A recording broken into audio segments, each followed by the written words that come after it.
Well, we're getting ready for Bears and Commanders on Monday Night Football.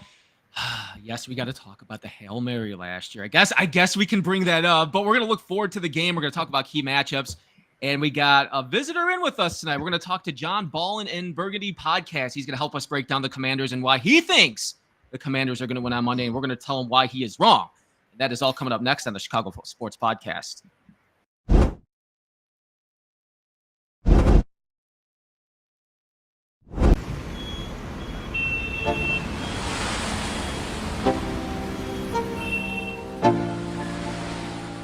Let's go. Yo. Get up, nah, I ain't a quitter. Toss me the ball, I'm a really big hitter. Big picture, I'm a straight killer. Rising the song to the highest bidder. Got juice, got gas, I'ma move fast. New shoes, new tracks, like who's that? I'm new, come back, better than last. Yeah, it's a new me, never gonna look back. Never gonna look back. Cause damn, I was built to last. You move slow and I move fast. And that's facts.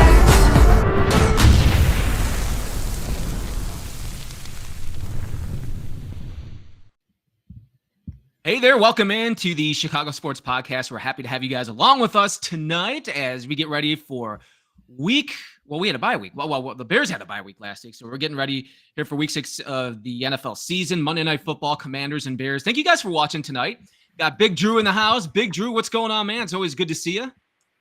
What's up, brother? How you feeling, man? Feeling good, man. Feeling like a bye week is too early in the season, and I'm ready for some football. And we're going to talk some football because we got our special guest in tonight to help us break down the Bears and Commanders. He said his second favorite team is the Bears, so he doesn't know who he's going to choose. Wait. I don't know about all this. I don't know about this. The words in my mouth. I didn't realize. I don't got no Chicago dogs around me. I think I just misinterpreted you when we were talking before we got on the show. Maybe. I got it wrong. But we're very happy to welcome in John from the Ballin Burgundy Podcast that you guys can watch and subscribe to as well, man. So, John, thanks for coming on part of the show tonight, man. We're glad to have you on. No, I appreciate y'all reaching out and having me on. I can't wait. Be excited about it. Yeah, this is a big game, man, this week. And normally week 6, I'm just like, I don't know if you could say big games or meaningful games, but after everything that happened last year with that game, and I'm glad you're on with us. Drew's already shaking because we've talked so much. Listen, man, we talked so much about this damn game last year. I got sick of it. And the reality is, though, and I want to get your opinion on it before we get into the game for Monday night. I mean, it really turned the Bears season around because they spiraled downhill from there. They fired the coach, and then just everything went wrong after that. Like, this game really did that. Those last couple of seconds really did that to us. So I want to get it from a Commanders fan's perspective. I want to get it from a guy that covers it like you do on what that did for your team. But first off, what do you think of the Hail Mary game last year? What do you think about that game, and what did that do for the Commanders? Because you could already see that team was starting to build the pieces together. Like, oh, wait a minute, Quinn's already in there putting his everything that he needs to do to make this team good, and you could tell he was doing that. But I feel like there's something after this game, so I want to get a perspective from you guys as a Commanders fan, John. Yeah, so because I was watching that game with the family downstairs. I could go on a whole rant about how my family owns the East, but we're sitting. I'm getting ready to put the graphic up. I've got 12-6 on the graphic, getting ready to post on Instagram. I got the caption ready. I'm like, all right, it's Hail Mary situation. These never work out unless your name's Aaron Rodgers to a different Rodgers. So I'm watching, balls in the air, go to hit click, and then I see Tyreek Stevenson off to the side. I'm like, well, he's out of position, so it means you're a defender off. You see the ball just get tipped, slow mo, right into the hands of Mr. Injured Noah Brown. I went, oh, we win. And the amount of excitement, like I screamed, I might have blown out an eardrum. My dog was yelling at me. My family was like, shut up. I'm like, no, because these never work out. These Hail Marys never work. So for us to get that, and that propelled our season going forward, right, the momentum. For you guys, that was like the nail in that Matt Eberflus coffin. Just like, that's it. You got to get him out of town. Yeah, I know, Drew. We talked a lot about this, man. Kind of to what John said, man. But that to the effect that happened with our team after that, man, because of this game. I think that's why we're all looking at this like, all right, we got to take a deep breath after this game is over. How it's going to go, I don't know, man. But Drew, I mean, with the how everything that John just said, man, it just correlates to what we were going through. Man, it was just It was just one keyword: negligence. That's all it was, bro. I mean, your boy Stevenson, man. I mean, he got cocky. Looking at the crowd. Mm-hmm. Waving, doing whatever he was doing, man. I mean, won that game. There's Yeah. no way they would have got that off Stevenson, and Stevenson is great. So, I mean, I just say it was a lesson learned, and I think it was good to happen. Anyway, because it just put us back on track. And I mean, I know it made our season detrimental, but mentally it put us back on track. Like, hey, it's not over till it's over. So we need to stay concentrated until zero. So I didn't like it, but I thought it was great for us mentally. Hey, We how's got it Matt going, in here. guys? Matt, what's Yeah, going What's on, up, man? bro? Glad you joined the show What up, what tonight, up? man. started joining late. I was driving with the kid. It's The always background important. isn't too loud, is it for you? No, you No, good. man, it sounds All good, right, for man. It sure. sounds I'm good. at my daughter's game, so I just wanted to jump in real quick. But I obviously, when I jumped in, I know what we're talking about. That's very unfortunate. No, I can't believe how you pick up on that one, man. It's very So, fortunate for me. but the even like what my boy Gary said over here is like when that Hail Mary came in, Stevenson playing it, but I still blame even Eberflus. He could have called a timeout.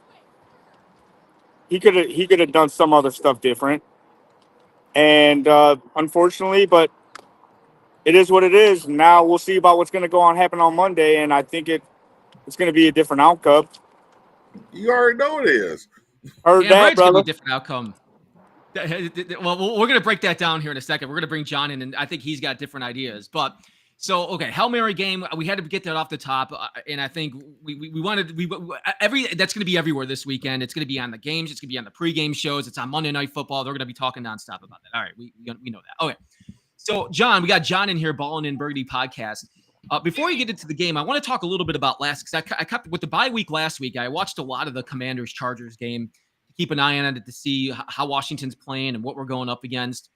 And you could tell us a little bit more what you were impressed with, but a couple things that stood out to me was JaydenDaniels looked more comfortable in that game. I know he was coming back from injury, but I thought he after the first quarter, I felt like he felt very comfort into that game.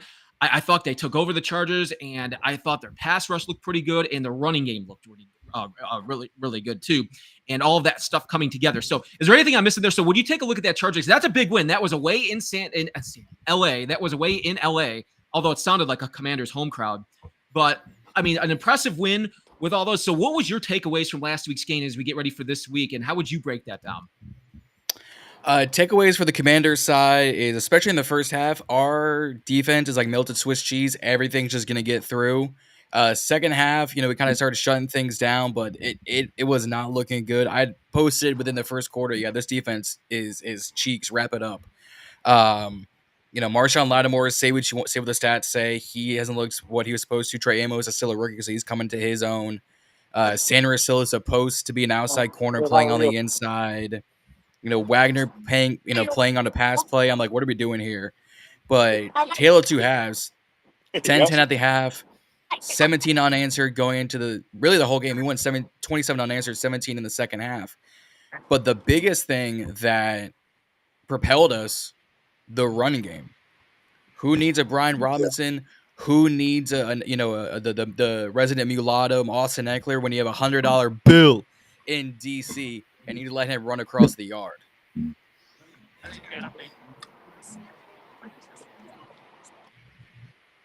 Yeah, Drew.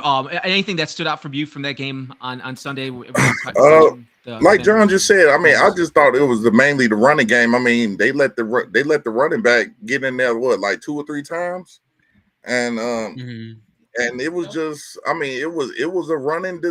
I was about to say running disaster. It was a running spectacle. That's the word I was looking for. But see, with Jayden, man, he was looking good. But see, even though they say he's 100%, coming back from that type of injury, bro, No way. I mean, I don't wish injuries on nobody, but you finna go against the Bears, bro. So we known for defense, so we might. I'm just saying he might be out because that's what we do. But I mean, y'all did y'all thing with the Chargers. I give you credit, bro. But you messing with a different beast right now, so that's how I'm going to end that. Well, my opinion with JaydenDaniels, like he was saying, he is still hurt. He's still. I thought they brought him back a week too early. I thought he would come back at Chicago. I totally just agree. to prove a point. And but the running game that opened up Debo coming in at the end to even get that little float pass in the end zone to win it. But I think there's going to be a little force to reckon with. I think you Washington fans out there are like so hyped up that you guys beat us last year. You guys think you already won this year, and it ain't gonna be that easy. Ooh, Granted, our mean, defense. You're doing this or whatever. Like where you looking because you don't think we have a defense. If you don't think we're gonna put pressure on you, dog, we coming. Oh no, we're expecting pressure. This We're is our expecting one game. pressure. This is our one game that every Bears fan and every person in our locker room from last year is not forgetting. And trust me, I hope Stevenson comes with a blitz and lights someone up. And don't forget Kyler Gordon. He'll be back Monday. He back. Guess who's back? That is true. Yeah, we're going to talk about that, the injury report too, guys. When we talk about, and we're talking about Krosky Merritt too. That's what we're talking about, John, with the running game. And man, he's impressive. He's a 7th. So I guess I didn't realize this. I knew he was taken later in the draft, but a 7th round pick, man, to get that guy in here. You mentioned it a little bit earlier. And as we talk about who's got the edge is as we get ready for this game on Monday, who's got the edge and what we're kind of looking at. And you brought it up with the running game. It was his first. Correct me if I'm wrong. It was his first 100 rushing yard game of the year.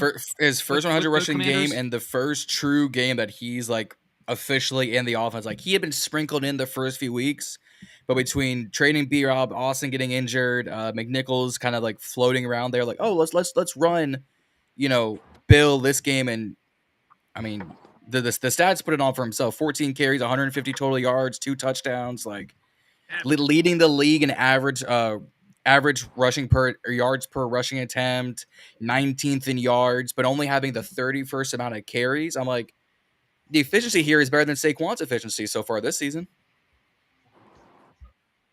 And so why is that? So what is it that they saw in him, or is it something they saw in him or the other running backs for them to trade Robinson in before the season started? I was a big this was one of the running back classes that I was huge upon because at least in our community with Ballin and Burgundy Podcast with the Burgundy Breakdown, which will be later tonight, they deem me John Kuiper Jr. because I'm in these draft streets like that.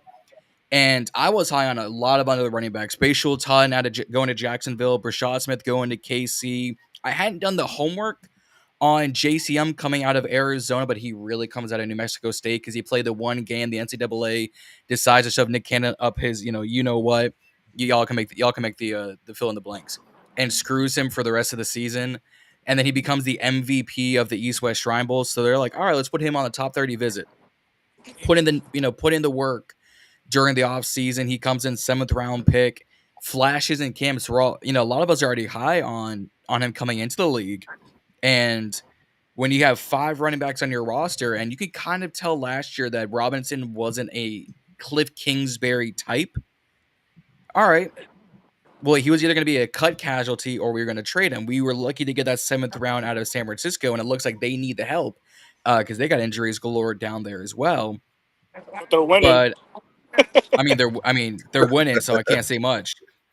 But I mean, when like Bill in his last year at New Mexico State, and I'm not going to count his Arizona days, 189 carries, 1,200 yards, 17 touchdowns. That's 6.3 yards a carry. So on 2 attempts per drive, you'll average a first down with him.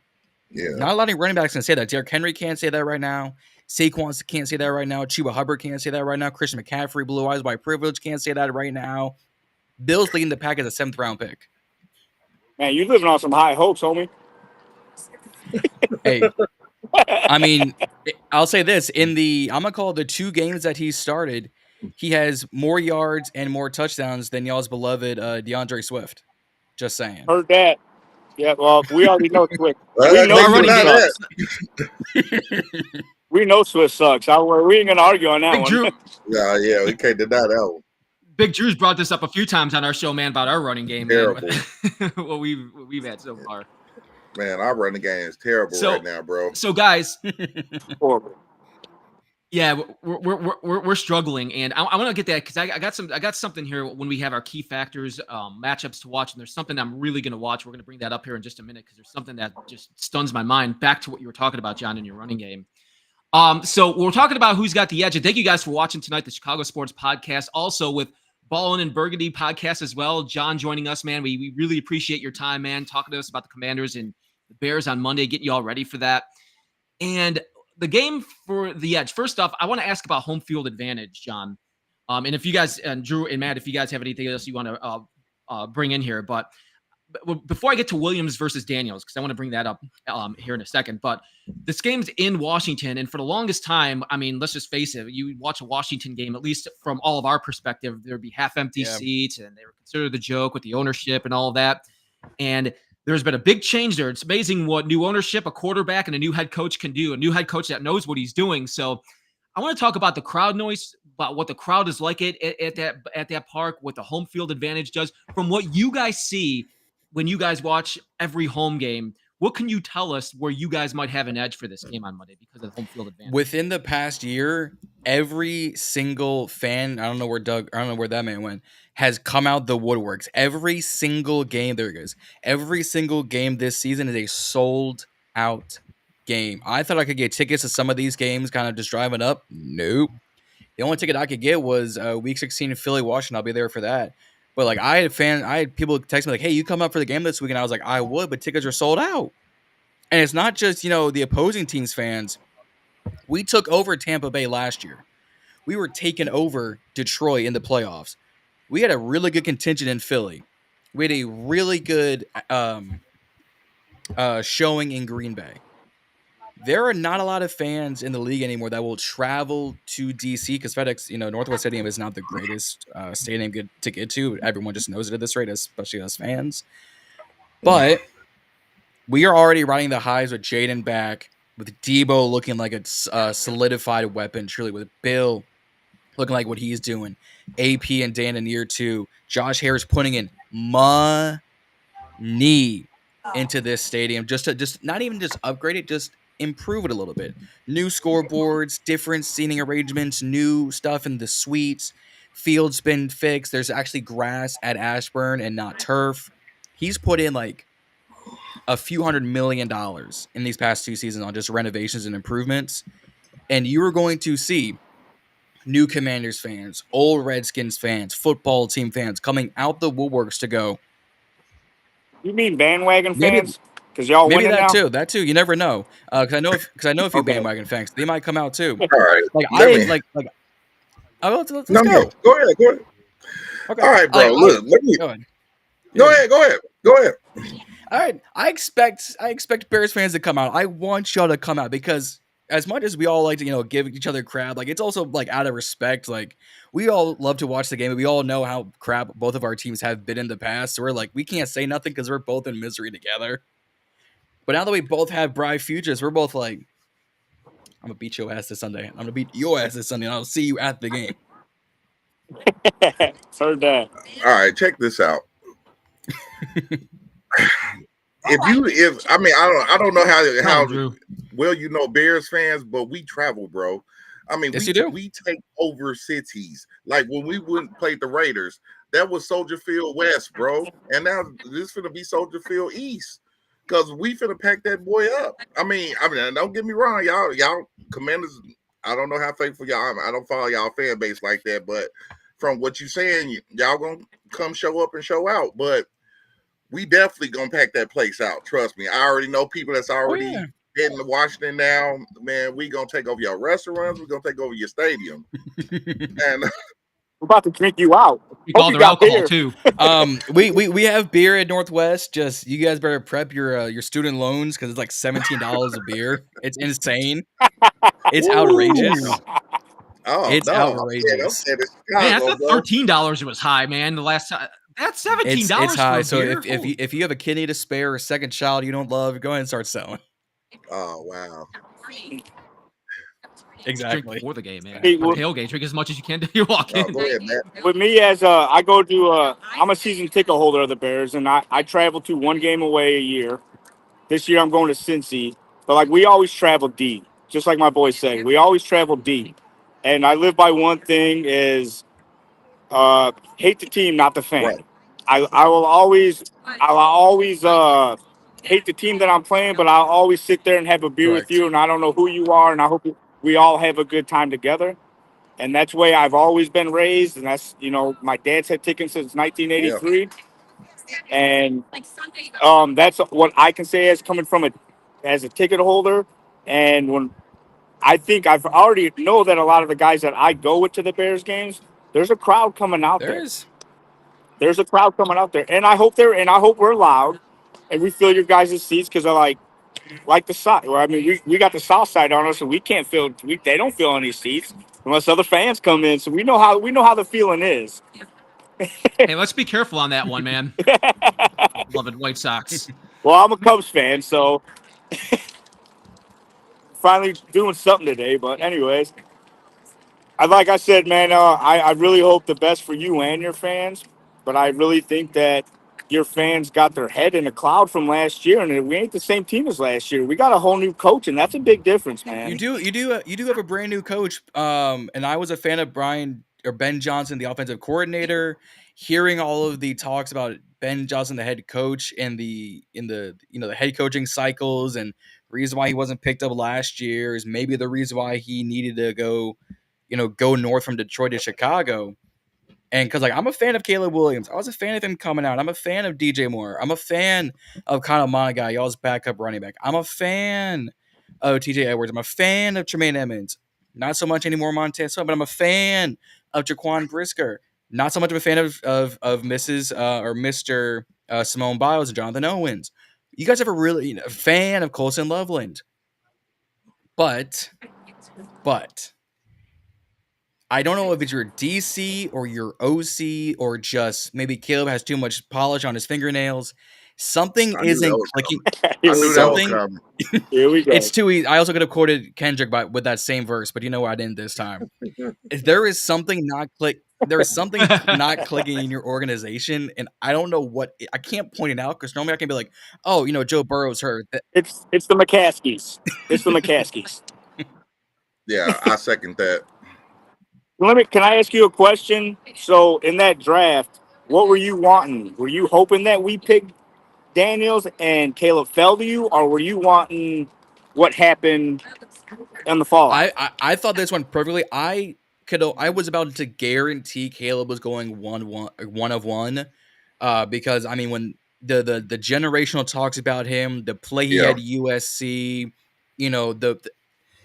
the thought process of teams thinking it was going to be Cliff Kingsbury in Chicago as your head coach, so you were going to marry that USC couple together. All you would needed was a Trojan to really consummate that marriage, and then it didn't work out, and you guys kept Eberflus. I went, it's probably still going to be Caleb because if he messes up someone else, they're going to go look at Caleb shine somewhere else. So it had to have been Caleb 1-1. I was high on the Drake May train in January to March, and then April and May came, and I was like, it's got to be Jayden. I think it worked out perfectly. I don't think it's more than one thing, because normally I can point out one thing that's wrong with an organization that's ruining a quarterback. Like Mac Jones was ruined after year one in New England. Justin Fields was ruined with you guys because it was Matt Eberflus all over again. Dak is getting ruined still with Bears. Well, he had two other teams to get ruined by too, so it's just not. It's not just you, but you guys started the fall, so it's got to start at some point. Yes, sir. But I think Caleb needs some consistency to really get him going. This is like the third straight year from USC to Chicago. New OC, new head coach. I think if you guys just keep some consistency at staff, you'll take the handcuffs off of him. But right now, something, and I can't put my finger on it because I'm not, in depth like you guys are. I can't point out what the biggest handicap on Caleb is right now. Uh, all right. Well, before I go there, I just want to answer one quick question, Matt, to him. Yeah, man. So let's just say this. Let's just say if it did go that Jayden went 1 and y'all did get Caleb. Do you think Jayden would have had that spectacular year he had last year, or do you think Caleb would have been the rookie of the year? I don't think Caleb would have been rookie of the year, nor do I think Jayden would have had the same success in Chicago. I think part of the reason why Caleb didn't do as well as in year one is as much as you guys had a lot of toys to play with, Cole Kmet, Keenan Allen, DJ Moore, Rome Odunze, guys like that. The biggest thing, because I said this during the offseason when this news came out, he didn't know how to watch film. That is the biggest thing they teach you from, because I don't even play sports and I know this.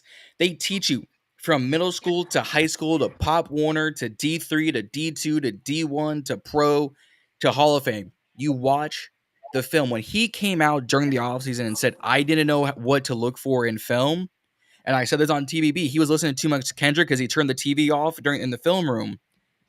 That was Jayden's biggest strength with Cliff Kingsbury. He was in the building from 2 a.m., 3 a.m., 4 a.m., 5 a.m., turning on the film, doing the X's and O's, going frame by frame on the All-22, because LSU, for what it's worth, Joe Burrow, Heisman, top 5 quarterback in this league. JaydenDaniels, Heisman Trophy winner. There are arguments that he's probably top 10. I've got him, around that 7 spot on a good day. I think Caleb, again, just needs consistency. I just don't think if we had swapped Jayden and DQ merging so well, I don't know if he would have had that same success with an Eberflus, considering you got rid of him after Thanksgiving. Okay.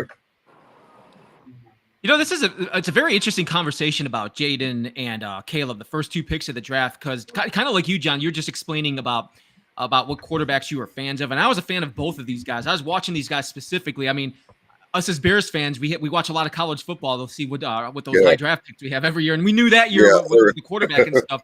And I really liked both of the way that they played, and I think it's just all about situation and what situation you're put in, and you have to have that right quarterback, you have to the right coach, and the right supporting cast that's around you. And you brought up Cliff Kingsbury. As we look at the Jayden versus Caleb, and I'm going to bring up a couple of quotes here in a minute about what they were talking about getting ready for the game. But Cliff Kingsbury, I think, is a very intriguing guy for me when you look about the quarterback play in the offensive line. What can you tell us about Cliff Kingsbury in general so far this season? Because he was a little bit of a whole head coaching candidate last year after that season was done. Do you think that's going to happen again this year? Do you think he'll be another candidate for that? Do you think the offense, he's got some of the players he wants now in his second year? What would your overall assessment be for him so far? Depending on how we finish the year, these first 4 or 5 weeks have been rough. Not just injury aside, because we got plagued with injuries, especially on the defensive side. But you lose Terry and Jayden and Noah Brown and and John Bates all within the first 2 weeks. So your offense has to dip. Cliff has shown he will, do risk management. Terry on the big shot against Cincinnati last year, the creativity in the divisional round against the Lions. Cliff is going to draw some things up, but it's a process. I think he will get head coaching looks, whether it's the Jets. Actually, no, I can't have that because they have Aaron Glenn forever. Whether that's Cleveland, whether that's New York Giants, whether that's Baltimore Cardinals, maybe Baltimore if they move on from John Harbaugh, which I doubt. I think he's gonna get looks. I just think it's gonna depend on the team, and if he isn't liking where those teams that we just listed off, I wouldn't want to go to any of those teams and try and rebuild. Why not stick with your golden goose and JaydenDaniels and say, all right, we built really well in year 1. Year 2 didn't go as well, but still a good season. Let me show you guys how refined I can be in year 3. Yeah, you bring up some interesting points. Matt, do you want to add on anything? I'm a huge fan of Cliff. Really was. I really wanted him. I wanted him as a Bear. By all means, I did. But I'll take Ben Johnson right now. with a smile on my face. I think he's going to be very productive, Yep. especially watching Caleb produce. He's produced every game, every game since the year started. He had 12 missed targets the first game. He had 8 the second game. 5 the third game. Fourth game he had 3. I mean, it's so he's doing productive stuff with Caleb. So like goes back to my first thing when I asked you about who would you rather have, and obviously you're happy with Daniel, winning what he did for you guys last year. And I was a CalebWilliams hater. I was like, man, I don't like the guy. I think he's soft. I don't think he'd be able to handle Chicago with the way we are with quarterbacks. And I was like, I wanted that JaydenDaniels type. But now watching these first few games, seeing what Ben Johnson can do, I think CalebWilliams is the answer. But this is the showdown. What we've been waiting for is this Monday. And hopefully we can play again in the playoffs. To take the best out of 3. Because this Monday, I think it's going to be a lot. It's going to be a lot. I want to go to – no, go ahead, Drew. No, I was just saying, like, my thing with the 2 quarterbacks was, like, as my man said, I really wasn't too fond of Caleb's. I thought he had talent, but I thought his attitude wasn't in the right place that we needed. Because, 100%. Especially when you send a text to the punter saying that, oh, you ain't gonna be punting a lot, and then you ate your words. So now that's why they on your ass. So, Week 1 he ate them. I forgot about that quote, man. Yeah, so I just bought that up. I'm a realistic Bears fan, man. I'm not delusional, but all I'm just saying is that with Jayden, I thought he wasn't big enough. Because when you in Chicago, bro, you're gonna have some weight because they're gonna be coming hard. So I just thought he was going to get either injured or he just wasn't big enough. So I was, at the greater good, I was rooting for Caleb. Go ahead, Matt. Caleb got sacked 67, 68 times last year or something like that. And he's a little bit bigger than Daniels, and that Daniels could have got hurt real bad. That's my point. So, but I think what Caleb is doing right now, he's getting humbled, and he needed that because he was too cocky coming in. Now I think he's adapting to, what Chicago is now. So he's taking a step back now, and I think he's getting his head right mentally. Fair enough. And guys, I want to bring up a couple of quotes as we're talking about Jayden and Caleb. A couple of quotes leading into the game coming up on Monday Night Football. Nothing but God, once in a lifetime experience. Buy some time and don't throw the ball out of bounds. That's what Washington's quarterback JaydenDaniels talking about for the game on Monday. And then Caleb says, I could have played better. We could have played better on offense throughout the whole game, but we put ourselves in a better position, and we will. He's talking about the game on Monday as we get set, and I think it's going to be a hell of a matchup between those two, and with the coaching matchup and everything, and that's going to lead me over to our key factors and player matchups as we get ready for the game. We got John Ballin and Burgundy Podcast right now. We can't thank John enough, and the podcast we're simulcasting right now, man, on both channels. This is awesome. I think this is definitely a first for me, man, on this show. So this is great to have you along, John, talking about the Commanders in the game on Monday. We got Drew and, man, everybody in the chat too. Thank you guys for watching the show tonight, man. Thank you guys. We see you all in there, man. We really do, man. And everybody else watching, you can like and subscribe on our page and our channel, man, and share this with other football fans. Something that stood out to me, John, and then Matt and Drew, you guys could chime in too once we get to it. But I think one of the big factors to watch for this game, and as I was looking at the Commanders' running game against the Bears' rush defense, because I didn't realize how strong the rushing offense is for you guys right now, John, that you guys are averaging 156.4 yards per game and first in the league right now, according to ESPN. And we have the worst in the league rushing defense I'm talking about. We're allowing an average of 164.5 rushing yards per game, and it's been bad. And me and Drew, the last couple of weeks, we even on our shows, even against the Raiders, we talked about, we're like, man, how did Ashton Jeanty get so hot? How is he able to get all those yards? But every team that we've played so far have ran the ball very well against that Bears defense, and I think this is key for this game. So, John, when you look at the, I mean, we could sit here and talk about the Bears defense, and we talk a lot about it on this show and the rushing defense and just how poor it's been. But when you take a look at the Commanders' rush offense in general, what is it? It has to do with the offensive line. Is it the offensive line that's better? Is it the different play calling and plays that have gotten a little bit better? What has led them to have that offense, that type of offense? I think it's a mix of everything. I think Cliff has finally learned what he has in the room, because we all went into this offseason saying, look, we love Brian Robinson, overcome it, you get shot in the leg, you overcome adversity, but you've never had 1,000-yard season. You never even had a 900-yard season. Cliff is a very fast-paced, you need guys that can go east to west and north and south, not like one jump. Like I kept saying, Brian Robinson has the vision of Helen Keller because he cannot make cuts. Ja'Cory Krosky-Merritt can cut better than Gordon Ramsay. This man will find a hole better. I'm not even going to make the joke because I don't know how we doing on here on CSB. Bill can cut with the rest of them. McNichols can pass block like no other. C-Rod is a good mix of both, and we can finally get this rotation. What is also helping is the offensive line. Now, as much as we don't have Sam Cosmi out, or we have Sam Cosmi out, which sucks because he's a Pro Bowl guard in this league, one of the best young guards in the league. Well, you get him back. You've got Laramie Tunzel, one of the best pass blocking tackles in the league. Biadash, who's one of the best centers in the league, even though he's a little bit older in his career. Coleman and Wiley, say what you want, good guard rotation, and you have the youngster and Josh Connolly Jr. So, I mean, outside of the Green Bay game, Connolly Jr. is actually done really well this season. The improved offensive line has helped. Having Cliff figuring out the run game is helping, and I think having the ability to have guys who can block, because last year it was Terry and Zacchaeus as your receivers.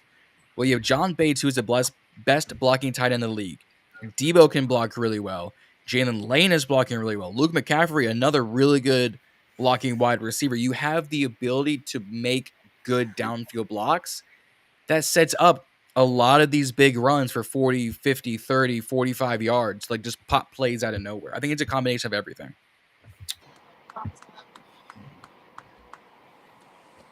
I'm going to add a little to something right here. I appreciate you guys having me on. I'm going to go. I got to watch my kids' game. It just started. I hate to hit and run, but, hey, go Bears, and God bless you, man, to you and your team, and about to get that ass to belt this week, dog. Oh, I see how it is. I see how it is. I got you. Hey, I got you, Matt. I got you, Matt. Good to see you, Matt. You guys have a good one, man, and Take I'm care, out, bro. I'll see All you. right, take care, bro. Take care, Matt. Thank Good you. to have you on, Matt. And enjoy John, the game, man. John, let me ask you this though, because I'm gonna be honest. The reason why a lot of people was getting a lot of rushing yards from us or whatever is because we've been facing injuries since preseason, Right. and so you got to realize that we got a couple heavy hitters coming back, and it's gonna be a different ball game. I mean, I'm just saying when we at 100%, I mean our D is solid. And so we was missing pieces to that solidness. So that's why a lot of people been getting off on us. I mean, Green Bay, a lot of them been getting off, not Green Bay, Detroit. So all I'm just saying is Matt, is TJ back? Yeah, it looks like he's back. I mean, we'll get the All right. injury reports tomorrow since it's a Monday night game. I know the injury reports come out tomorrow about everything right now, and we're going to talk about the injuries here in a minute. It All right, looks like so he is cool. coming So back. that's what I'm saying. TJ Edwards is a big piece to the puzzle Yes. that we were missing. Kyler Gordon, a big piece to the puzzle that we missing. Mhm. So all I these agree. people are coming back Monday. So I'm not saying. I mean, I'm not saying y'all guys gonna do y'all thing regardless. I mean, y'all daily on the run. But all I'm just saying is, it might be a little more contained Monday. That's Okay. all I'm gonna basically say. I mean, yeah, that's my take on that one. But I don't know what you feel about it, Matt. You know what's funny? Here's what I think right now, man. I feel like John, you're calm, Yeah, you real cool, calm, like, yeah, we're right. Like, you know, you're reminding me of, man. I remember it's reminding me of a couple of weeks ago when I went to the Tennessee Georgia game down here in Knoxville, And there was just so many. I felt like there was a lot of Tennessee fans that were just chirping, and then the Georgia fans were just cool, calm, like, all right, man. Yeah. And then somehow, and I'm like, wow, they freaking won that game. And I'm hoping that doesn't happen for this game on Monday. But that's just Yeah, just how John I had that look like whatever, It's man. Y'all bears talking. And I'm listening, I'm absorbing, I'm recognizing. I'm like, yes, I agree. You guys do have actually pieces that I was shocked. Like, you guys got Grady Jarrett in the offseason, and then he went down. I'm like, well, that's now it's just null and void. TJ Edwards, I wanted him when he was coming out, but can't do it. Jalen Johnson, one of the best young corners in the league, Ooh, man, on IR. We definitely need him in there. You need him. Zav Frazier, another corner safety coming out of. Oh, I can see this goal. I want to say it's UTSA, but I feel like that's wrong. But another really young. Oh, that's right. UTSA, a really young piece. That I was a little higher on than most. You guys got him, and now he's injured. Austin Booker, a nice young edge rusher you guys picked up with the last pick of your draft last year. He's on IR. Kieran Amadaje, tackle. He's on IR. Delnor Wright, questionable. You have a backup left tackle. Like, you guys have a lot of pieces missing. So I will give you benefit of the doubt. Like, if we rush all over the yard, there's an absolute conversation of saying you're missing all the big run stuff pieces. My thing is, we are also riddled with injuries. Yeah, I was just about to say that too. And then too, we already know what type of game we already know what type of game we playing, man. It's next man up. Injuries part of the game. Yeah, it's. And you guys bring up a good point here. We're talking about Week 6 injury report. Now we're going to bring a couple with you, John. Drew, you already talked about the Bears, about Edwards. It looks like he's coming back. Donald Wright, I don't know. I don't know if Donald Wright is going to be playing or not on Monday. It's going to be interesting to see when that report comes out. I don't think he's coming back. I think they're really preparing for Benedict and Trapillo to be playing at the both tackle positions. So we'll see what that looks like tomorrow when that comes out. But it looks like Gordon also is coming back. We have not had Gordon. None. We haven't had Gordon at all. Yeah, we haven't had Gordon at all. We haven't had Edwards. So Edwards since week 2, man. So I think that's going to help a lot. I was just talking, John, we were just talking to you about the our rushing defense against your rushing offense. I think that's going to help big time for us. And I guess my question to you is, and he's on my fantasy team with a Q for the last couple of weeks, is Terry McLaurin. Terry McLaurin, man, if you could just you're talking about some of the injuries that have riddled the Commanders right now. Terry McLaurin, do you think he's going to play on Monday? And who else are you looking at to either come back or not play for our game? Unfortunately, I don't see Terry playing this coming Monday, and I'll talk about more of this on the Burgundy Breakdown later tonight. With the injury he has, which is right now a quadricep injury, but I think he had injured part of his leg when he went out against the Packers or the game after week 3. We expected him to go on IR, which would have sucked, but they were taking it week by week. Noah Brown practiced today. He had the groin and knee injury since week 2. So we might get that receiver back, but I don't see Terry coming back per se. I would give him another week and then go from there. Because I think if he was healthy, like the 4th week in the IR, it would have done us no good to have him sit there. So I get it. Sam Cosmi's still out. I don't expect him to play. He'll be ready by Dallas, so 2 weeks away, I believe. But the Terry injury crushes me because we all love Terry. I could have probably pulled out the Terry jersey. But we spent this whole offseason saying you've got to pay Terry. You've got to pay the franchise guy, the face of the franchise before Jayden got here. The man who's went through 3 head coaches, 3 offensive coordinators, 3 name changes, 2 ownerships. Like, everything a player would go through in 55 years, he went through in 6, which is outrageous. But now it gives the people the ammunition who are like, this is why you don't pay a 30-year-old wide receiver. This is why he didn't get the money. Trey Hendrickson didn't deserve the money. T didn't deserve the injury or didn't deserve the money. It's like, if he got injured without paying him, then we all have been sitting here. Well, this is why you pay him, because now you guarantee he's gonna be, riddled next year. And if you paid him earlier in the season, this might not have happened. But it sucks not having Terry out there. But in hindsight, it opens things up for Debo and Luke and Jalen. So there's a fine line of, it's a good thing he's been out, because normally like Luke McCaffrey wouldn't be getting these opportunities. Debo wouldn't already have 300 passing or receiving yards on the year in 5 games kind of thing. But it sucks because when you lose your number one, you expect your whole offense to fall apart, and that's what it kind of did against Atlanta. Give me updates. And we got Doug G here. The chat. Any updates on Brisker and Santos? I saw Santos also on the injury. I got the injury list do come out tomorrow, but I think Santos right now. I don't know if he's playing or not. Kicker. No. Cairo Santos be out there. I think Brisker, Cairo Santos. I don't know. I think it might be 50-50, but we're going to find out. We'll find out and see. Drew, I think the other guy I missed for us too, Drew, is Grady Jarrett. Grady Jarrett's another one that we really need to get back out there. And I think everything's trending in the right direction that he's going to play on Monday. I hope so, man, because we definitely need him because what did he? I forgot what type of injuries is he dealing with. Do you know? I think it was something that he had last year. A knee injury? There was a knee. No, I'm almost positive it was okay. A knee. Yeah. But no, sorry. Go ahead. Yeah, it was. You're right. It is a knee injury. That's right. It was back in September. It was game 2. If he does have a knee injury, I mean, as much as I want him in there, bro, I mean, I think they should, because a knee is hard to come back from, and you don't want to just put, a guy that you just picked up, to be out not permanently, but a longer time than expected. So maybe they have to keep him out though. But I mean, to make a long story short, man, like I said, it's always next man up. So we just gonna have to do what we got to do to get the job done. And I mean, if we don't have him, if we don't have Garrett, then Jared, then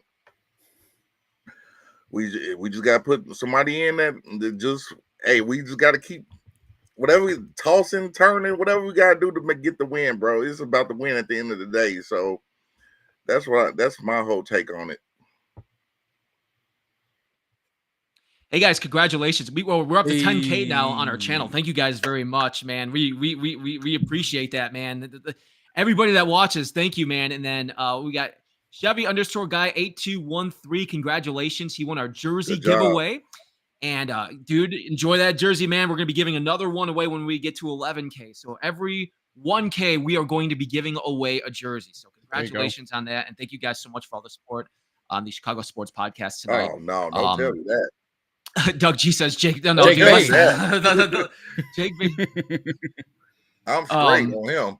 But, oh, man. So we got John here, Ballin and Burgundy Podcast. We just went over some of the injuries coming up for this week for the Bears. I think for us, when we look at our end, I think Grady Jarrett and T.J. Edwards is huge coming back to help stop up the run. T.J. Edwards is so good at coverage all over the field. His instincts. The guy is just such a smart player. As we're big fans of T.J. Edwards here on the show and just Bears fans in general, man, because he's been so good since he's been here. When we look at the defense a little bit here, John, there's a couple more things I want to bring up before you cut you loose here tonight and you get ready for your show tonight, which you could talk about that before you leave. I want to ask about Frankie Louvu, your star linebacker, man, because there's a lot of that dude's a stud, man. We talked about him on this show quite a bit last year. We talked about him leading into that game. And then I was just kind of researching and walking around a little bit. And is he been off to a slow start? So I looked at his line for last week's game, and I know sometimes you can't really look into that, where I think I saw 4 tackles and maybe a pressure. I can't remember exactly what it was. And I don't look all into that. But when you talk about the start of this, because he's such a playmaker and he's such a star player, has he been off to a slow start, or is he just kind of getting going, or is that a good thing that he's not on there because so many teams are preparing for him? For the standard he had set last year with 8 sacks, like 90-something tackle. Actually, I got to pull up right here. 99 total tackles, 8 sacks, 2 forced fumble, 2 fumble recoveries, an interception. Like, he had a very breakout year, even though he had a really good year in the Carolina the year before, or the few years before. We were expecting, we've got, Jacob Fatu levels of excitement in Frankie Louvu. We got some big ass Samoan energy in Frankie Louvu coming in this year. He's working out with the edge rushers. He's working out with Ryan Kerrigan, one of the most underrated edge, prospects and players, I think, in the past few I'd say past 20 years. I don't want to go too far. I'd say past 20 years for some of our younger viewers. And he comes into this season, he has 28 total tackles and a sack. I'm like, I get it's only week 5 going into week 6, but you're not on pace for any of the stats we expected you. We're not seeing you fly across the field doing what you want to do. There's a reason why you're supposed to rush the pass, not be in the pass. So he's definitely off to a slow start, but also when you have guys like Von Miller, Bobby Wagner, they're getting Jordan McGee into play. You draft Madrano, you bring in his UCLA brother in Cajo. You still have Nick Bellore on special teams. There's a cycle in this linebacker room they're using, not well, I might add. But I need him to pick up the pace, because if he weren't, like, linebacker stats aren't everything. It's mainly just tackles, forced fumbles, things like that. But when he came into the season as a bona fide edge, like a TJ Watt-esque, like, plays linebacker. Yeah. He's really coming off the edge. We expected that from him. And I'm sitting there like, I didn't realize we had Montez Sweat back on the team. Oh, wow. You go through a shot. Yeah, that could be a sour subject around here sometimes, man. I mean, they're playing like the same position at this rate in their careers. Like we traded Del Montez Sweat, and I haven't heard his name since. I mean, no, Sweat was doing his thing for a minute. I mean, he's off to a slow start, but I mean, Sweat is still Sweat once he finds his rhythm, man. I don't know what it's gonna take to find his rhythm. Dennis Allen gonna have to do something, talk some sense into him or something. But your boy was a beast last year. Mm-hmm. And like I was like, man, I don't want to see this dude this year, but I'm grateful that he's having the start he's having, because we definitely need him to have that on Monday as well. Yeah, but I mean, there's a silver lining. We have Dorrance Armstrong, who is 3rd in sacks on the league, top in total pressures. I think top 3 in QB hits. He has 5 sacks in 5 games, so he's on pace for a sack a game. He's on pace for 17 sacks a season. I'm like, I'll take more pressure from the actual edge position. Make it a slow pace. Yeah, so you bring up Montez Sweat for us for Drew brings up, you bring up Montez Sweat, man, and it's crazy to see what that trade is here a couple of years later, and what that's done for you guys. And I think the jury's still out on him, because there's certain times where Sweat looks really good for us, and he can get to the quarterback. But so far this year, it's been kind of quiet. And I know he gets criticized a lot, but we still have season left. But for the contract that he's getting, I think a lot of people are just kind of debating right now, is that worth the money? Is that essentially what Washington did, why they traded him away, or they needed to start getting rid of some of the salary? Because I know at that time they had all those guys they had to pay up front, or they had guys coming off the contract. Is that kind of what you saw too? When it was a thing of like, this team isn't going to go anywhere. I don't expect us to. Ron was pretty much checked out the building. Jack Del Rio, I think, had been fired right after that. The whole Snyder thing was still happening. Like, that was just a clean house. Get rid of guys. We appreciate y'all for the 2nd round pick. I have a question for y'all and for all Bears fans out there. With Montez Sweat being 6'6", 270 pounds, is it a possibility that the Bears could try him on the interior as a pass rush D tackle? What do you think, Drew? I'll let you answer that first. Oh, that's kind of, I'm trying to think. Put you on the spot. Yeah. I mean, I never really thought about that. That's why I'm just he kind of threw a curveball at me. I don't think so. I mean, Sweat's his whole game is on the outside, bro, and I don't think he would be beneficial in that position. I mean, I'm just trying to imagine it. I don't know, man. You can't see it? I just can't see it. Okay. Yeah, I agree. Well, here's the thing: we're paying him $100 million to rush the quarterback and play the outside, man. So, like, you're getting paid as to be one of the pass rushers of this team and to be one of the premier pass rushers of this league. So, I still think that's his position, and he stays in that position. We also have Grady Jarrett right there in the middle that we paid a lot of money for in the offseason. That, I mean, as you're getting the gist here, we're paying money for these guys to come in and produce where they're supposed to produce. It's a good thought, though. You know, John, that's Yeah, something I that's never why he even had me thought stuck. of. I'm like, huh? Is I'm thinking of right now. And I don't think it's been brought up at all. I don't think I've ever heard anybody bring that up at all in general since he's been here.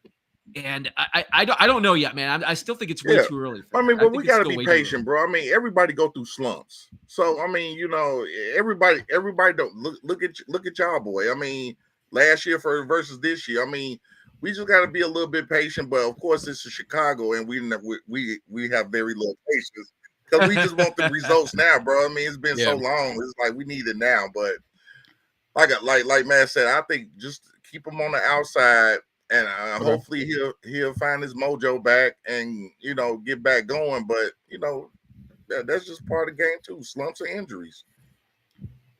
True. I was just thinking that because again, you're paying him $100 million. He's going into year 6. I mean, and the best year was the midway point when y'all traded for him. 6.5 sacks with us, 6 for y'all, and then 5.5 last year with 32 total tackles. This year he has 11 total tackles and a sack. I was high on Montez Sweat coming out of the draft. He had that injury concern that made him fall, or else he would have been Jared Verse-esque, meaning hype and draft stock. But I wonder with you guys, does it get to a certain point of like you're paying him $100 million to do what exactly? Run stuff at this rate? Right. And I'm glad you brought that up because I thought, and I knew the 1 sack, and I thought for sure it'd be a little bit higher than that. A couple like 5 going into week 6, I thought it would be at least maybe 3 or 4. Yeah. I mean, that's what you're paying him for. So I don't know, man. I still, as we still have time here for the rest of the year, we'll see how this one plays out. But I will be very disappointed. I think not just me. I think all Bears fans would say all very Bears fans. disappointed. But John, that was if he doesn't get double digit sacks, man. If you're trading a first, that was a great question, bro. I like when people challenge me. That's a good question. You're gonna have that. A lot of us thinking about that now, especially if you right. I'm like, hey, by week 13, people are gonna be like, man, are we gonna be moving them in or not? So we got John here, Ballin and Burgundy Podcast. Thanks, John, for joining us today. So I want to ask you, as we get ready for the game on Monday, what in your mind is the weak spot of the Commanders? Where, and I saw the lines and stuff like that, but if the Bears are going to win this game, and I think a lot of us are confident that we can win this game, but if we're going to go in there and win, and it's going to be tough, it's going to be really hard in that environment, where are the Bears going to have to strike? Where is there an area they can strike on this team in order to make secondary? That happen? It's been our weak sauce of the year. We came into this year expecting a healthy, locked-in Marshawn Lattimore, Mike Sanders still taking the step up. Trey Amos, should have been a first-round pick if we're all being honest. He was really good coming out of Ole Miss and Alabama. He fell to us in the second, thank God. But with the injury to Jonathan Jones, Igbenogany is a cool 5. Marshawn just looks lost. Marshawn is a great run stuff corner, but that's just a safety. That's not a cornerback. Sanders still flashes. He's had 2 picks on the year and 1 back-to-back games, which is great. Amos is looking he need a little bit of some seasoning left to put on him, but it's the secondary. You can pass whether it's the middle of the field, 3/4 of the field, right in front of the D-line. It does not matter. You can pass on this team, and you guys have the pieces for it. I'm a Rome Odunze fan. I'm a DJ Moore fan. I'm a Cole Kmet fan. I'm a Colson Loveland fan. You've got really good pieces. You like LB3? I was... Luther Burden is such an interesting prospect to me because going into last year, he was supposed to be a top 5, top 10 pick. Then he starts to slide around those 20s. I'm thinking, if he comes to Washington, it's game over. JaydenDaniels, Terry McLaurin, Luther Burden. That'd be insane. And then I start getting throughout the bowl games, and I'm starting to get into these these press conferences for draft picks. I'm just like, something's doing this.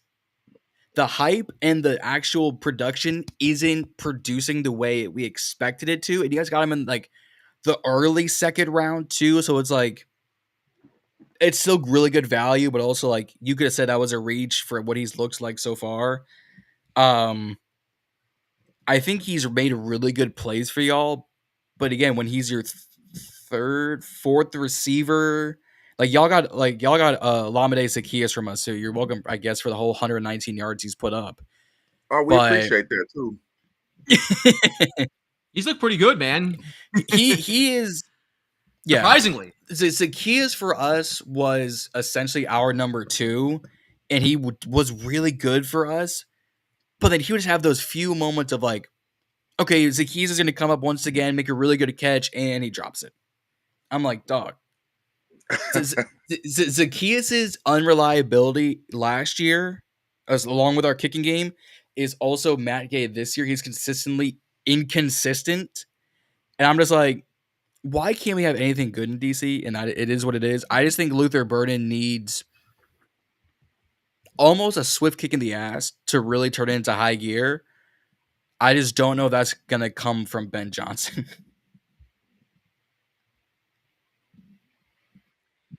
yeah, I'm excited to see it, man, because I watched a lot of him at Mizzou last year, and there were certain times when you saw him catch the ball, man, and you saw that speed in him, and then there were some drops from him as well. So we're going to see how that one plays out. Drew, I want you to tell the Commanders fans if you look at the Bears. So I just asked John the question about how the Bears can win, what the weakness is. When you look at the Bears, how would the Commanders beat the Bears? What would they exploit on our weakness, man? I mean, we got a couple areas that I think you can pick on, but when you look at our team, man, what could you tell the Commanders? We have several. We have no run game. Well, at least we haven't shown any signs of run game at the moment. So all they have to do, if they stop the run, I mean, I think our receivers, I think Doomsday gonna have a big game. I think our receivers gonna have a great game, but I think what Washington gonna have to do is shut down the run. And the defense gonna have to, I don't know who y'all defensive coordinator. Yeah, it's Joe Witt Jr. Okay. Yeah, he was from the Cowboys. He came right. I mean, if he could come up with some plays to get Caleb uncomfortable, because of course we know that Caleb is still developing in that pocket. So if he could make him uncomfortable and maybe come with the blitz and get him to maybe throw the ball from the end zone to the out zone, wherever he's gonna throw it, I believe then once you get Caleb uncomfortable, I think you gonna have a great chance. But especially the run game, though. The run game, you guys might be able to contain us. I think that's key too, Drew. To what you said, if John, if you guys get your run game going and you stay on the field, which a lot of teams have been able to do with us right now, I think that's going to be a big key for this game. Yeah, we need to really get the run game going. I think Debo is still. I don't expect Terry to play, but I think Debo and Luke are still gonna have those really big moments to where this could be like a going into the fourth quarter, like a tied 21-21 game. You guys are shutting down the run really well in the fourth quarter, and we do again like a 50-yard bomb to Luke to flip the field. Say what you want, like you guys have really good pieces. I need Joe Witt to do something. I think our D-line is fine. I think he'll make Caleb uncomfortable, to Drew's point. I think Dorrance Armstrong will probably have a sack. I think Von Miller might have another sack because he's been producing these past 2-3 games. I just need the secondary to do something. I don't know if they're actually going to do it. I doubt it, but we'll see. Like what's the old saying? I could be wrong, but I doubt it. Yep. Well, we're hoping you're wrong on Monday, man, for your Commanders to win this game. So before I get to some predictions here, we're gonna go around and get some predictions. Everybody watching tonight, we got Bears fans, we got Commanders fans. Thank you guys all for watching, man. This has been so much fun. For the Ballin and Burgundy Podcast, make sure you guys like and subscribe to their YouTube channel as well, and follow their content all season long, man. like I did and like everybody else has, man. So that is awesome that you guys are with us here tonight. I was looking. This is kind of a weird question, but I was looking at the weather for the weekend. I noticed that you guys are getting a lot of rain, or it's supposed to rain all weekend long, possibly going into Monday, where they're expecting. I mean, we're still listen, we're still days out, but I think I was watching Fox 5 DC, and I mean that's how I was really preparing for everything today, man. I was following weather. I was following the weather on your local news stations, man, in DC. But they were saying that there could be a possibility of a lot of rain this weekend and a lot of rain possibility into Monday, which can certainly affect the game. Is that how you're seeing it right now? Is that look like that could be? Yeah, right now we're seeing about an 80% chance of rain going into Monday night. So if that's anywhere between 35 and 65, expect rain in Virginia, because we have as bipolar weather as Ezra Miller behavior. It's just all over the place. So I would expect some rain to come. It might not be like when you guys played the San Francisco 49ers and it was just, a fish tank in Chicago. I don't expect it to be that levels of wet, but I expect there to be some rain. Okay. So there could be some type of weather that could affect the game. And we'll certainly keep an eye out on that.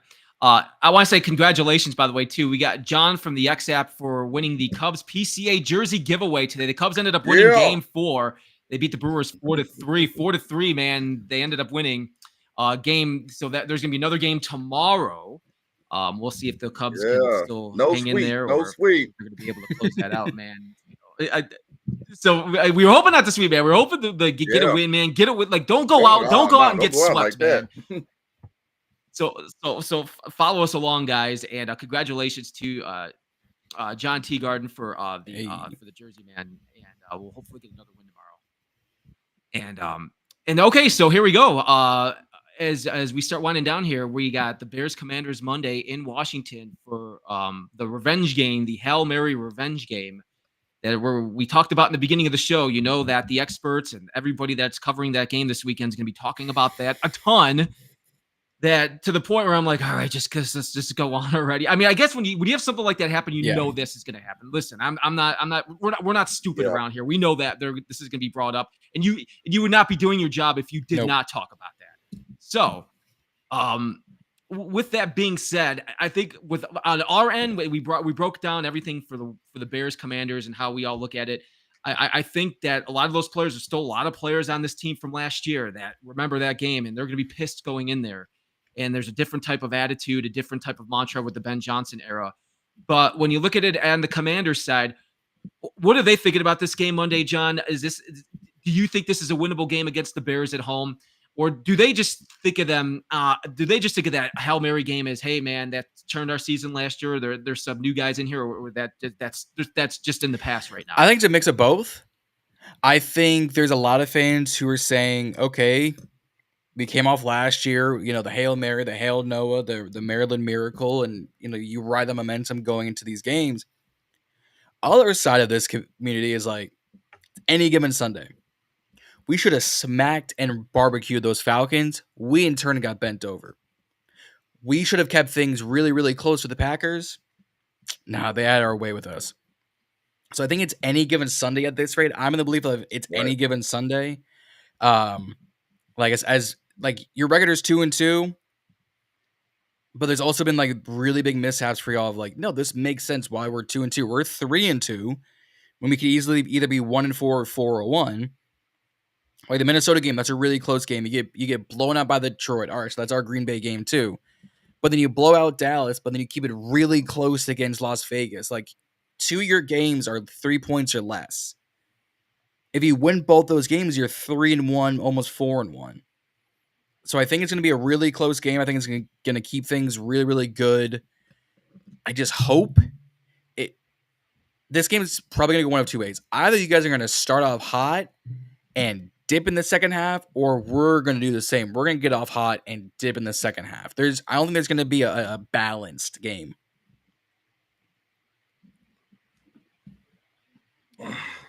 Well, yeah, I agree with that. Drew, what do you think? Well, I don't know. I disagree. I think it's gonna be a close game. I think it's gonna be back and forth, because I think Caleb got something to prove this game. Jayden got something to prove. Like, hey, I beat you for a reason last year. Mm-hmm. And Caleb was like, no, you got lucky off of Hail Mary. So it's like, hey, I think it's gonna be a boxing match, bro. And I think it's gonna come down to the field goal. I mean, Okay. I think it's gonna come down to the field goal. I mean, I'm not gonna give my prediction until Matt tells me, but I think it's gonna be a very close game. It's gonna be a very hard fought game. So I'm gonna stick to that. It's gonna be very, very close. So you think it's gonna come down to a backup Chicago kicker or homosexual Matt Gay? I think it's gonna come down to the field goal. With a type of game like this, I think it's gonna come down to the field goal. And you've seen like most of these games that we've been seeing, the hard fought been coming down to the field goal, and it's a lot of times been blocks. But I mean, that was some of the most craziest things I've ever seen. But yeah, but I think it's gonna come down to that. I think they're gonna be going back and forth. But then again, I just hope we don't take a dive, as you were saying, because once we take a dive, it's kind of hard to get out that hole. We know here in Washington. Man, I just want to keep it close. Hey, whatever we gotta do to keep it close, keep it close. But if Santos is out, I'm worried. I think that's going to be. I think that's a key injury. We'll find out tomorrow. The injury, the first injury report comes out tomorrow because it's a Monday night game. Normally you see them on Wednesdays, but since it's a Monday night game, it's going to come out tomorrow. So it's going to be interesting to see if Santos is on that list or not. And that's a good point there, Drew, because if we don't have him, and I don't know what that's going to come down or what that's going to look like. But I think the key for this too, in my opinion, is going to be all about if they can rush if they're able to stay on the field, and if we were talking about Krosky Merritt earlier in the game, and if he's running all over us and he's got another 100-yard game, I think it's going to be very difficult for the Bears to win this game. And I'm hoping our rush defense, with the key injuries that we were talking about earlier, with Edwards and Jared coming back, I hope that can help. And with Gordon coming back, we got some key guys coming back on our defense that we really haven't had and played together. That's what I'm looking at. So final scores, John. What's your final score? Who wins? Final score. I've been consistent all year about some of these games being one-score games, and I've been right 60% of the time. I've been right every time. I'm gonna go the route of a 28-21 Commanders win. I think it's gonna be a one-score game. If this really has to come down to Matt Gay versus Jake Moody, I'm taking the running backs. I just don't need to rely on that because I've seen the first 3 weeks of the season, we got killed by Matt Gay. And considering Jake Moody's your practice squad place kicker, I don't have any hopes about you guys with Jake Moody. So I'm going to go 28-21 Commanders. I'm going to keep things within a one-score game. Okay, Commanders for John. All right, now I'm going to put you on the spot here, Drew. And if you say Commanders, I'm taking you off the show. Oh, bro, I'm not going against my squad, man. I'm going with the Bears win. I'm going with a close game. As I said, I think it's going to come down to the field goal. I think it's going to be 27-24 Bears. I like that. But that depends if Santos is playing.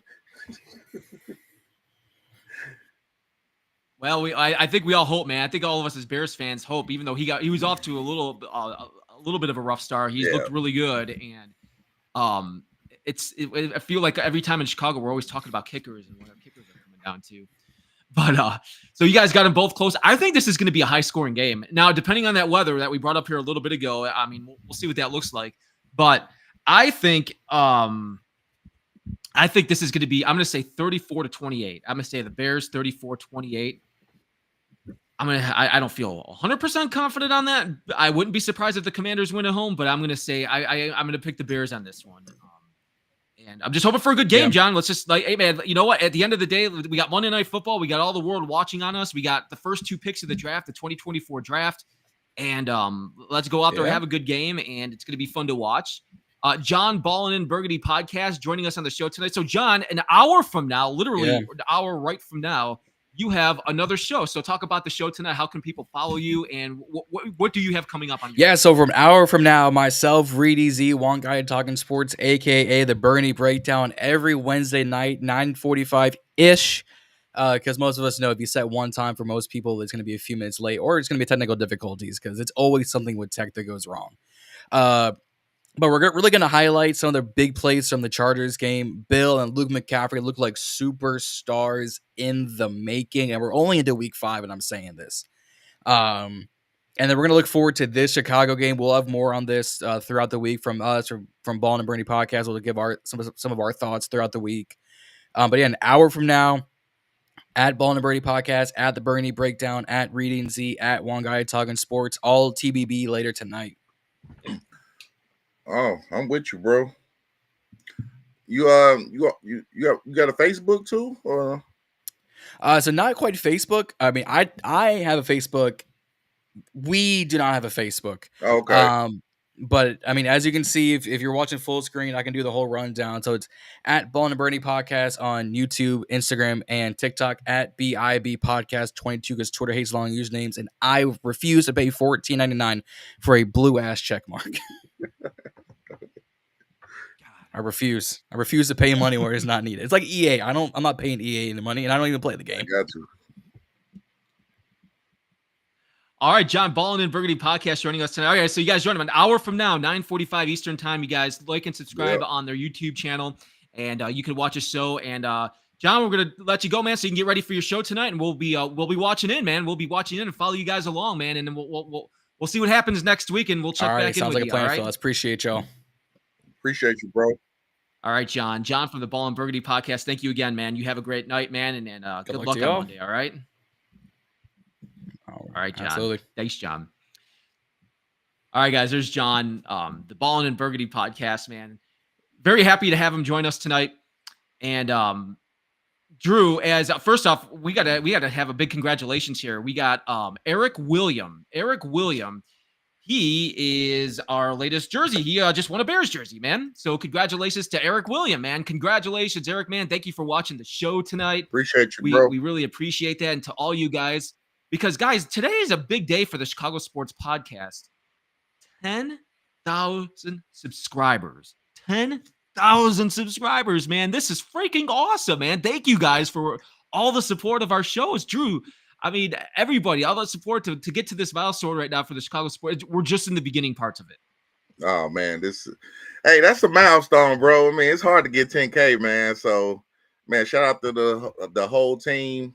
Chicago Sports, man. Yeah, hey, we just trying to do our best to bring y'all the best we could do. And man, shout out to Tracks, shout out to all the staff, shout out to everybody. Yeah, shout out to you guys. You know, I started at the beginning here with Tracks, and to Tracks, man, for putting everything on there, and he does a really good job keeping everything together here on our channel. Started off the very first show, and then I remember the first couple of shows I'm watching it, and I'm like, man, this is so much fun. I've never done anything like this before, and just trying to make sure I'm like just doing all the basic stuff because I've never done like video podcasting, and just having a couple of people watching. I'm like, dude, this is so much fun. And here we are a couple years later, man. It's starting to really explode, and just a big thank you to you guys, man. So I mean, I appreciate everybody out there talking, because we're at the end of the day, Drew, we're just like we're just Bears fans, man. We're just diehard Bears fans talking about Bears. That's what we are. That's it. And so here's the deal. You know what's cool about this too, guys, is so when we get to 11K, there was going to be a jersey giveaway for every 1K. So for every 1K, we're going to be doing a jersey giveaway. So keep an eye on that, man. Also, we have some merch also from the Chicago Sports Podcast as well. You can get your merch. The Chicago Sports, you can rep it in style. You can rep it. You know what you could do with this, Drew? You could use this when you go to work. You could use it on first dates. You could use it on date nights. I can use it at the gym, man. I go to the gym every morning at 6:30, man. I could be repping it out at the gym. You can do whatever you want with it, man. You could show up in style, man. And I know you're all about style, me, Drew. bro. Yeah, especially that middle one. Well, ooh, I love that. That good, better, best. Woo. Yeah, with Ben Johnson on it, man. Yeah, that's a good I love that shirt, man quotes. I love his quotes, bro. Oh, dude, he's got awesome quotes, man. I mean, we're all big Ben Johnson fans around here. I'm gonna put this up here right here on the bottom of the ticker. You guys see etsy.com, and that's /shop CSP Fit. So you guys will see that on the bottom of the ticker right there. If you want to shop, man, you guys can just click on that link, and you guys can shop for the shirts. Yep. For the Chicago Sports Podcast. Gonna get to you got to get yours, man. So thank you guys again. But also coming up on Monday, there is going to be a watch party. Hold on, let me get back to that. It's like I'm a rookie again here. I'm so excited that we're up to 10K and I'm trying to manage everything, man. I'm like, man, I feel like a rookie tonight. Let me. Oh, it's gonna be over here because there's gonna be a watch party that Drew you were at the last time. Here we go. Yes, here we go. That Wind Creek, Chicago's Southland watch party for the Bears Commanders game that's coming up on Monday night. Track's gonna be it's his birthday, man. Trax is celebrating his birthday on Monday, man. It's gonna be a bash. Happy birthday, Trax. Hell yeah, man. He's gonna do a shot of water. He told me he was gonna do a shot of water. Yeah, we're gonna give him more than that. He's gonna be keeping it clean. So talk to us. So you went to the last one, man. So just talk to us how much fun it is, man. Because you were talking before we jumped on the show. You're like, dude, oh it's man, so much fun, and you meet new people, and it just like yeah, man. When I first came, man, I met one of my boys, Andy. He was on the show. We were sitting right next to each other, man. I mean, the vibe was cool. The screens are very big, so that was a big plus. I was like watching about 5-6 games at once, and the chairs are comfortable. The people are great. We had Trax, we had Miller there. We had a lot of the CSP people there, man. We was just doing our thing, had a few drinks, eating good food. Man, it was just a blast, man. I had fun, and I mean, I look forward to going back. Yeah, man, you just heard him talk about it. Go out there. You don't have any plans on Monday night. You know what's funny about, you know what I like about Monday nights, Drew? Like, I feel like there's some days during the week, Mondays, Tuesdays, even Wednesdays, where you just kind of want to relax. You work all day, you want to relax, hang out. But then there's some of those days where you're not feeling it, especially when we have a primetime game. When we're playing on Monday Night Football, I don't know if I just like sitting on the couch to watch the game. I want to go out and be with other people, be with other fans. I feel like that's a good excuse just alone to go out on top of being around cool people, being around the Chicago Sports Podcast and celebrating. It's most definitely. Then too, of course, if if you don't want to be around your lady, you like, hey, I'm going up to the Wind Creek to go for Track's birthday. But man, I had a ball, bro, and I would recommend anybody, man, y'all come up there, support Trax. It's a vibe. It's a good time. It's great food, great drinks, lovely TVs. Man, y'all gonna have a ball. So go on, check it out. Yeah, come on. You guys can check that out and follow us along. We do have more shows coming up too. You guys can follow us along on Thursday nights. D-Nice usually in the house on Thursday nights. Tomorrow night, getting ready for the Bears Commanders game. And Drew, as we get ready here, final thoughts about the game, about the Commanders game on Monday night, man. Is there something that makes you nervous about the Commanders? I know besides the Hail Mary games, there's something like, is JaydenDaniels the way he played last game, or what's making you nervous as a Bears? I mean, it's just trying to. I'm not to go back to the Hail Mary, but it's about shaking that off, because of course by us meeting the Commanders again, it's gonna be on our brains.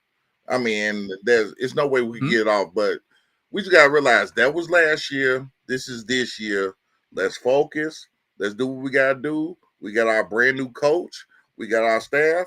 Hey, and we coming off a bye week, bro. I mean, what's better way coming off a bye week than to get a win? So I just think, man, we just go in there, do what we gotta do, and do not think. And Stevenson, concentrate, concentrate, bro. Don't. But I know. Hey, Stevenson been doing good work for us, bro. So I think we're gonna be cool. Let's just keep our minds on the task. That's it. I think Stevenson's gonna be ready for this game. He's matured a lot this year. He's played very well.